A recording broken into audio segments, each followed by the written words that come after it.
So you can't Google it. How many of you think the answer to that question is yes, turkeys can fly? How many of you think the answer to that question is no, turkeys can't fly? Well, we had a great discussion about this. Some of it depends on if it's a domestic turkey or a wild turkey, from what I hear. But generally, the answer is yes, turkeys can fly. Now, we also had a debate as to what the internet says is the max miles per hour of a flying turkey. Anybody want to guess what at least the internet says it is? Not that the internet's right. Anybody want to guess? 55 miles an hour. Yeah, I don't know about that. I think someone made that up. I don't think that's true. But we had a great time, so we are glad to be back. I'm going to read a text of Scripture from the Sermon on the Mount. And I know you were just standing, but in honor of the Word of God, if you can, I'd like you to stand again for the reading of Scripture. When I get to the end of this passage, I will say, "This is the word of the Lord," and you can respond, "May it be fulfilled in us," which is the words of Mary when she spoke to the angel. "Do not store up for yourselves treasures on earth where moth and vermin destroy and where thieves break in and steal. But store up for yourselves treasures in heaven where moth and vermin do not destroy and where thieves do not break in and steal. For where your treasure is, there your heart will be also. The eye is the lamp of the body. If your eyes are healthy, your whole body will be full of light. But if your eyes are unhealthy, your whole body will be full of darkness.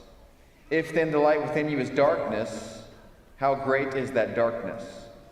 No one can serve two masters. Either you will hate the one and love the other, or you will be devoted to the one and despise the other. You cannot serve both God and money." This is the word of the Lord. You may be seated. In just a minute, I'd like to reflect on that text, but before I get there, heads up, January 7th, I'm beginning a sermon series on the Sermon on the Mount, and it'll be on Sundays for 2 months.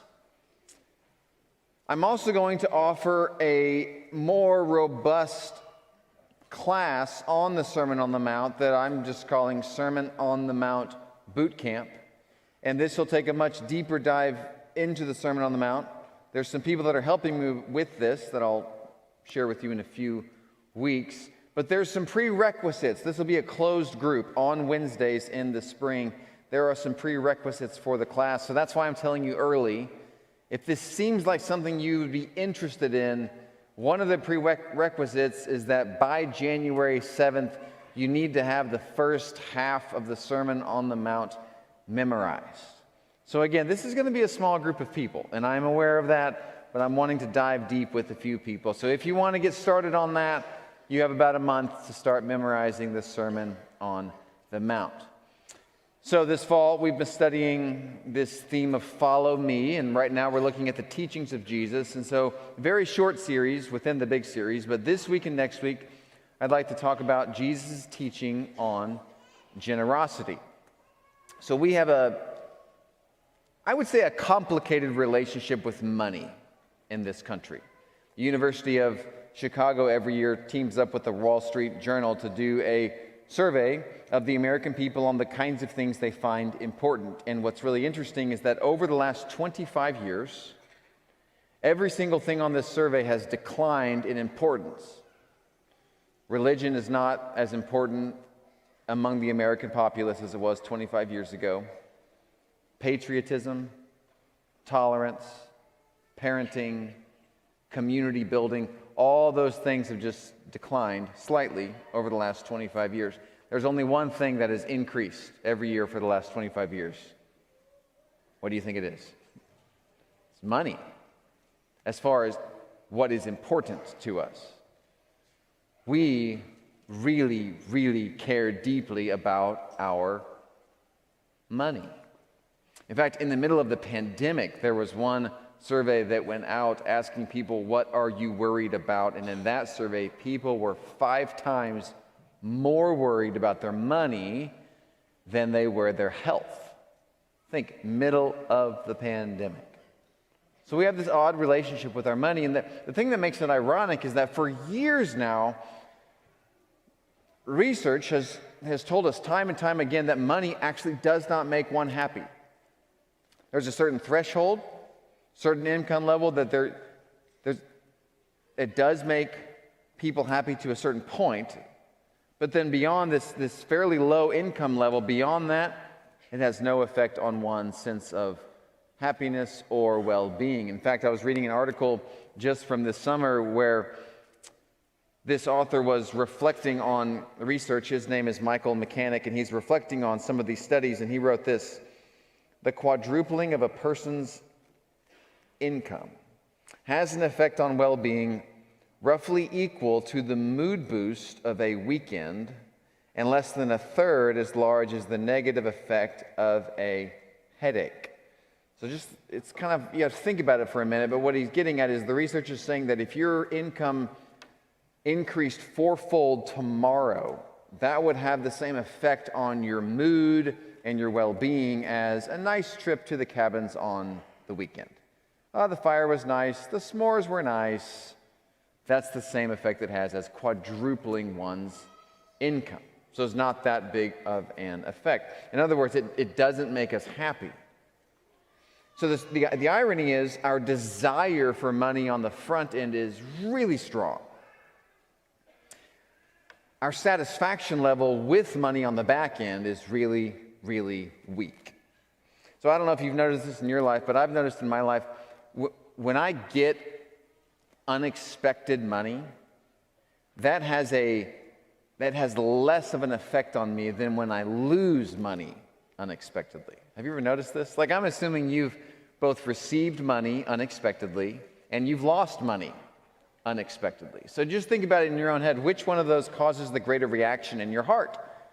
For me, and again, maybe I'm just a bad person, but I have a much stronger reaction to losing money unexpectedly than gaining. So this was 2 years ago. It doesn't really matter the dollar amount, but I remember specifically 2-3 years ago, I get this check in the mail for like $30. And I read the little piece of paper that went with it. Apparently there was some lawsuit. Some company was being sued because some product had some problem with it, and I had bought this product, and so I got this $30 check. And I thought, oh, that's great, and I just kind of pushed it aside. The next day, I check online, and my internet bill had been charged $30 more than it was supposed to be charged. And I was beside myself.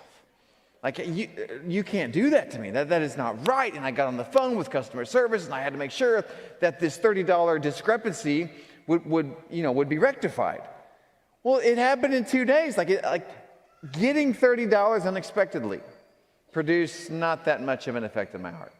But losing $30 did. So you can think if that's true or not in your own life. All this to say, we have a complicated relationship with our money. And Jesus, in the Sermon on the Mount, he is speaking directly into this subject, which he does many, many times. Now, the section that I read to you, there's 3 parts to it. First, he talks about treasures. Then he talks about light. And then he finishes by talking about masters. Now, the clearest sections to understand are the first and the third. Don't store up for yourselves treasures on earth.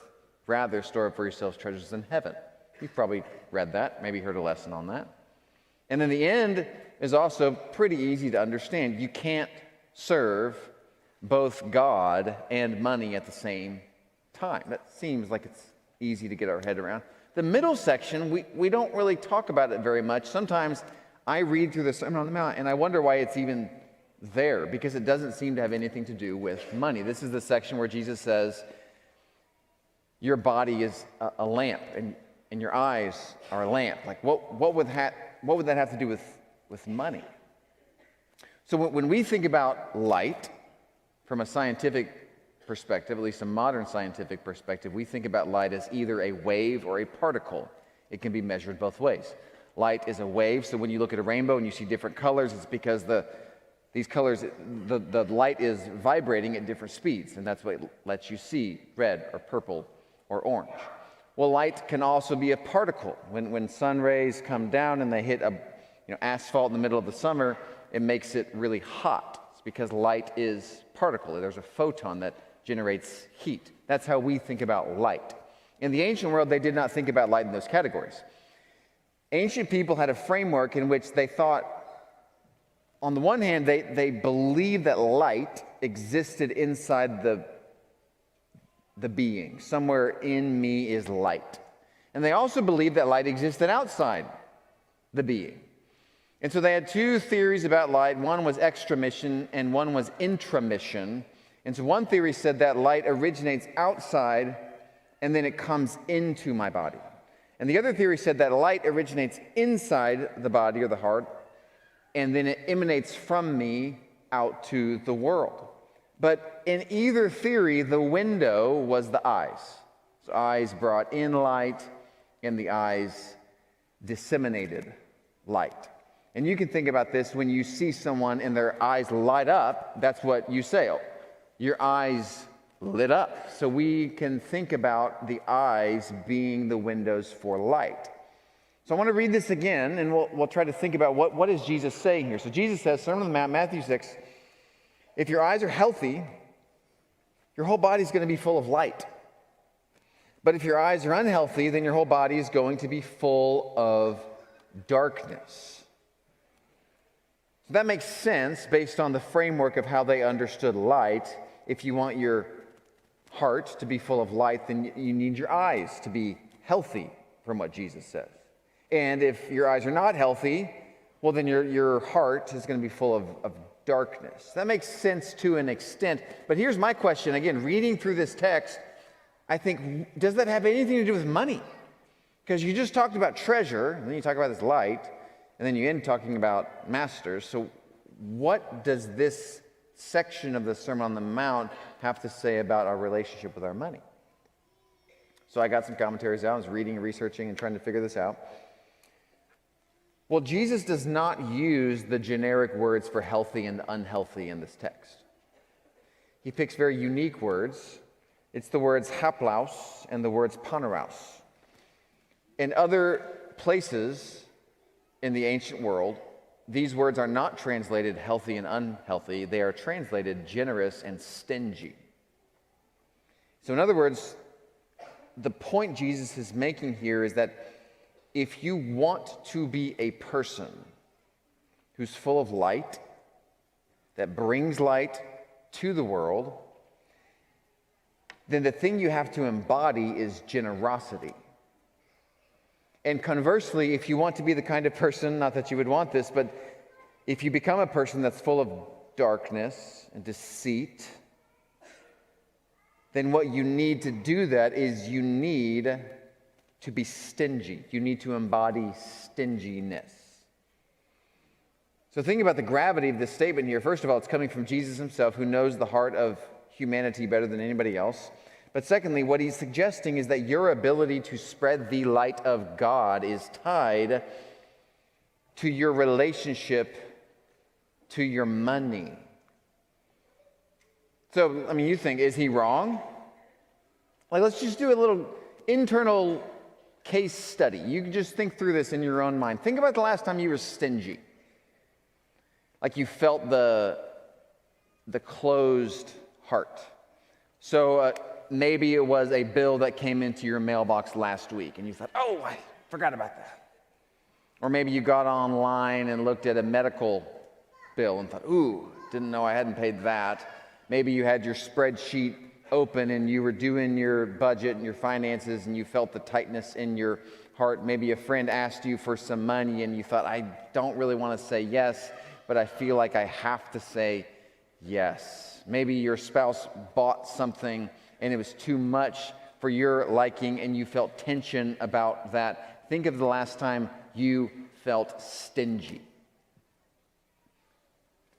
Now, with that memory in mind,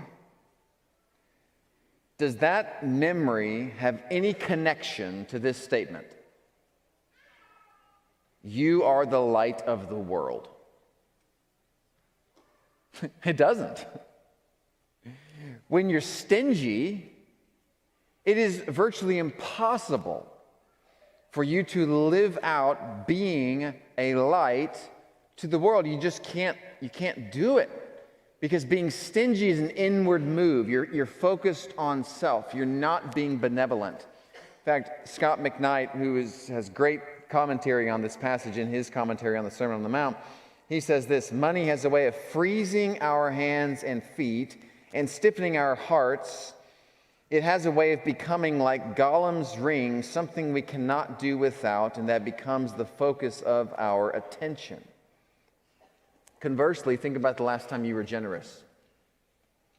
You were moved by the need of a friend or someone in our church, and you wanted to give. And so you wrote a check, or you made a meal, you lent some cash, and you didn't think twice about it. Maybe you'd prayed about it. Maybe you had a time where you said, Lord, would you point me to the person that needs me to be generous? Would you send me an opportunity that I can give money to this or that person? Think about the last time you were generous. Does that memory connect with the statement, you are the light of the world? Well, yeah, it does. Because generosity is actually the key to becoming a person of light. That's why Jesus talks about it so much. It is a non-negotiable ingredient of the heart necessary for any kind of spiritual formation. So as you try to grow in your walk with Christ, and we've talked about a lot about this fall, but your prayer life is really important. Your people life is important. Who you choose to love, who you spend time with, your pace of life is really important. But you can have all those things in place, but if you're not generous, then you are putting a ceiling on your capacity to produce light to the world. It all starts with generosity. And so then the question becomes, well, how do you do that? I'm assuming a lot of you are like a lot of people in America, and maybe you want to be generous, but you feel the tension, especially with inflation these days. You want to be generous, but wow, it's just hard to do that right now. So how do we become generous people? Well, here's where I think the other sections of this passage really come forth. They're just so practical. So let me read you a few of these verses again. There's two commands at the beginning. Do not store up for yourselves treasures on earth, because they can be destroyed. Do store up for yourselves treasure in heaven, which cannot be destroyed. And then this great line at the end, it's not a command, but it's just a truth. You can't serve both God and money. So what is Jesus telling us here? How might we become generous people? First thing I'd like to mention is, I don't think Jesus is saying that you shouldn't work, and I don't think he's saying that you should not make money, that you shouldn't work hard to make a profit. And the reason I say that is because Jesus' ministry was funded by the generosity of his friends. So in Luke 8, we read this: these women, and he names them, Joanna, Susanna, and Mary, were helping to support them, meeting the disciples and Jesus out of their own means. So what did these ladies do? They worked. They worked hard. They made an income, and they paid for the ministry of Jesus. So the day that Jesus taught these words about money, he ate a meal because his friends had money. So Jesus is not saying don't work, and he's certainly not saying don't be lazy. Generally speaking, here's the truth that I think that Jesus is really trying to get across to his listeners. It's simply this: invest your life in things that last. You have certain things that last, certain things that don't last. How much of your time, how much of your energy, how much of your money do you and I spend investing in things that simply are not going to be around that long? Let's do a little inventory here. What about those brand new shoes that you really like? How long are they going to last? Or that really cute shirt, how long is that going to last? Or the handbag, or the car you drive. You ever wonder why junkyards keep their walls really high? I think it's because our society does not want us to see the illusion that we are all driving future trash. That's what it is. It's expensive trash, but it's just trash. It doesn't last. Well, what about things that do last? Family, friendships, your faith. And so how much time and money are you spending on the things that do last versus the things that don't last? If you look at a picture of yourself from 10 years ago, here's a wild guess. My wild guess is that you no longer wear that outfit, but that you do still love the people in the picture. You invest your life in things that last. In fact, let me fill this idea out with a few other parts of the Bible. So Jesus says, don't store up for yourselves treasures on earth, but rather store up for yourselves treasures in heaven. And sometimes I read that and think, well, what do you mean? Like practically, what does treasure in heaven mean? How do I do that? Well, he doesn't answer that, at least in the Sermon on the Mount. But later in the gospel, when Jesus is talking to the rich man that is sad because he has great wealth, you remember this story? Jesus does define exactly what treasure in heaven is in that story. So this man comes up to Jesus. He's very wealthy. He's a good man. He reads his Bible. He reads Torah. He goes to synagogue. He loves his parents. I mean, he is a faithful, devout man of God. And Jesus says, well, if you want to be perfect, you should sell your possessions and give to the poor, and then you will have what? Treasure in heaven. So he defines it. What exactly is treasure in heaven based on the story of this rich man? Treasure in heaven is giving your possessions away. It's taking care of the poor. Treasure in heaven is generosity. It's the act of self-giving love. When you do that, when you give away your time, when you give away your money, those acts don't end up in the junkyard. Somehow, in the economy of God, they are the building blocks for the new heavens and the new earth.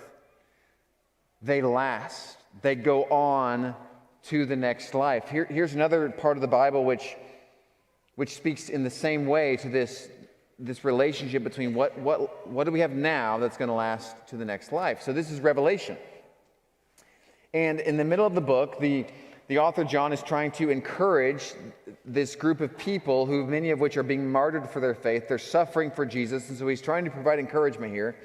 Chapter 14, verse 13, Scripture says, "Then I heard a voice from heaven say, 'Write this: Blessed are the dead who die in the Lord from now on.'" Which, that's such a hopeful statement.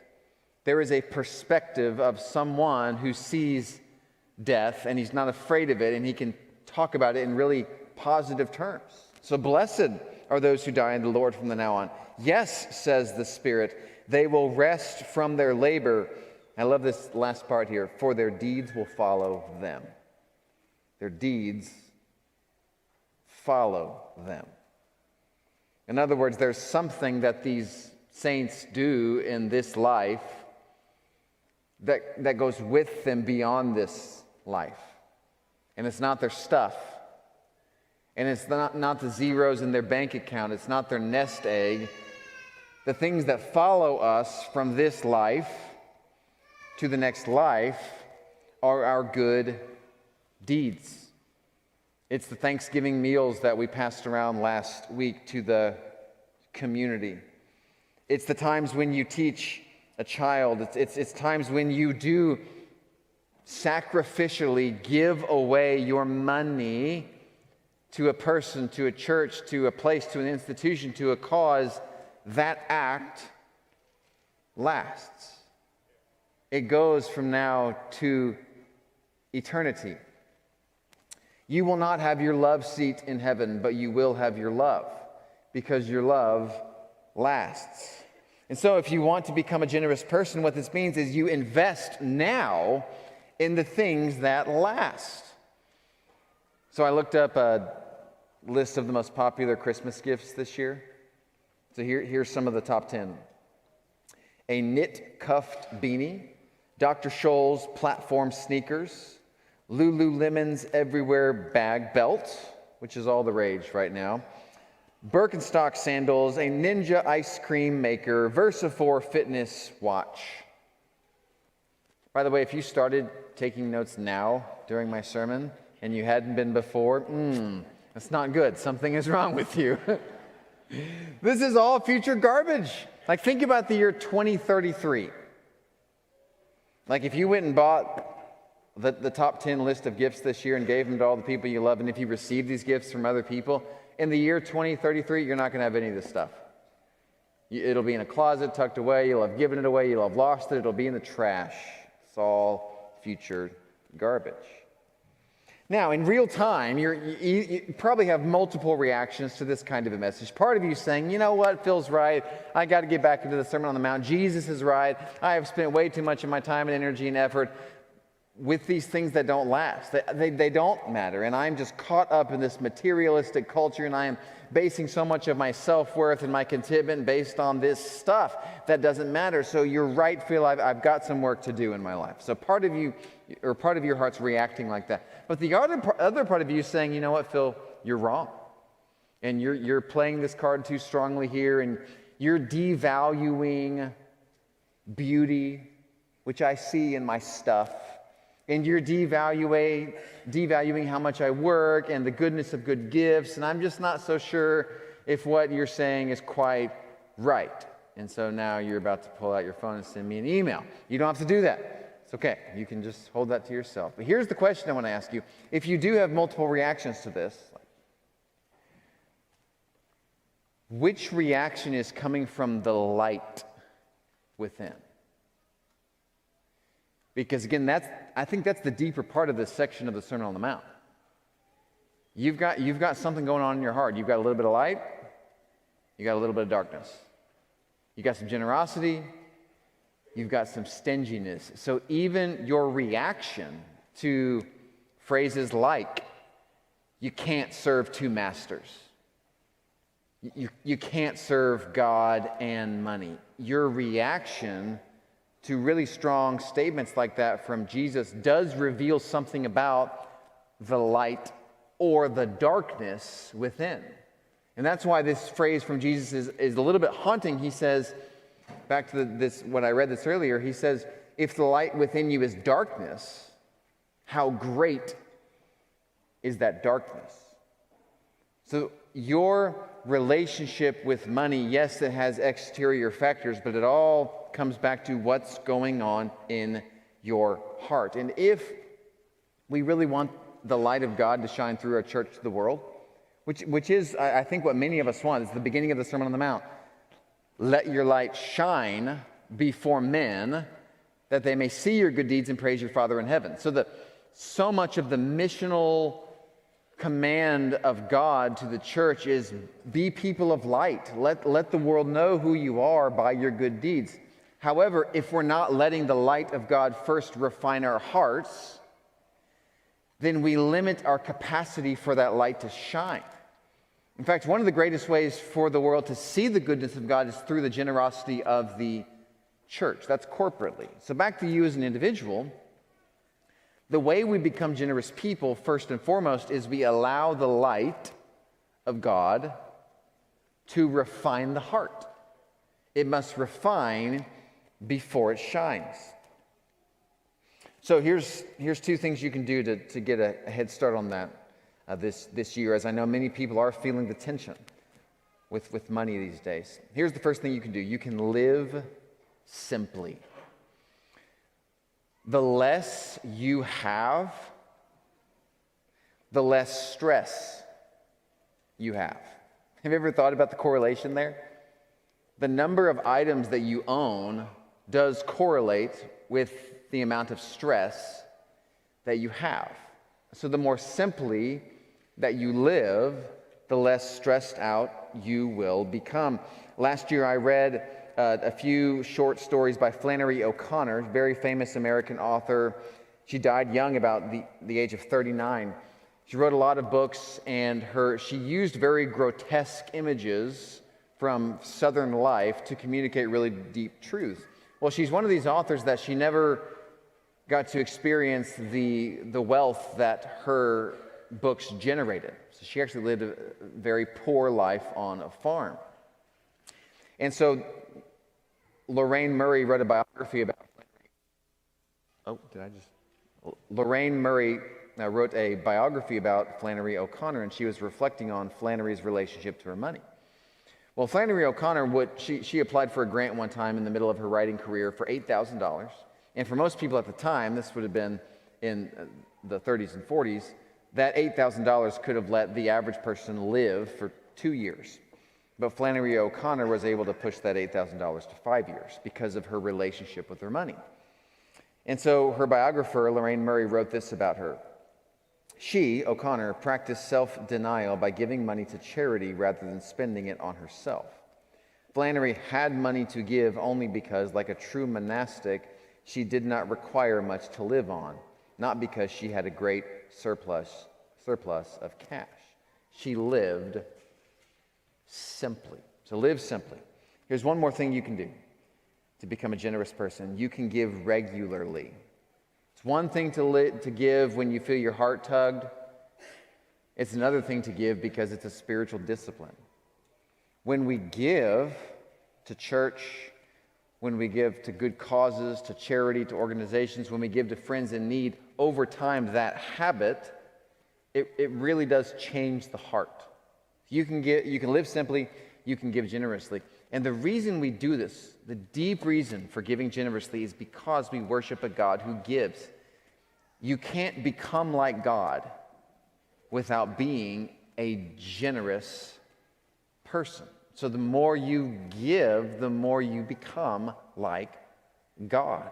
Most famous verse in the Bible, for God so loved the world that he gave. God's a giver, and so the more we give, the more we become like God. And so we're going to sing a song about surrendering what we have. And as we sing this song, if you have some need in your life where you want the church to corporately lift you up in prayer and intercession before the Lord, we'd love to do that for you today. And if you'd like to get baptized and meet not only the giving God, but the forgiving God in the waters of baptism, we'd love to witness your new birth into Jesus this morning.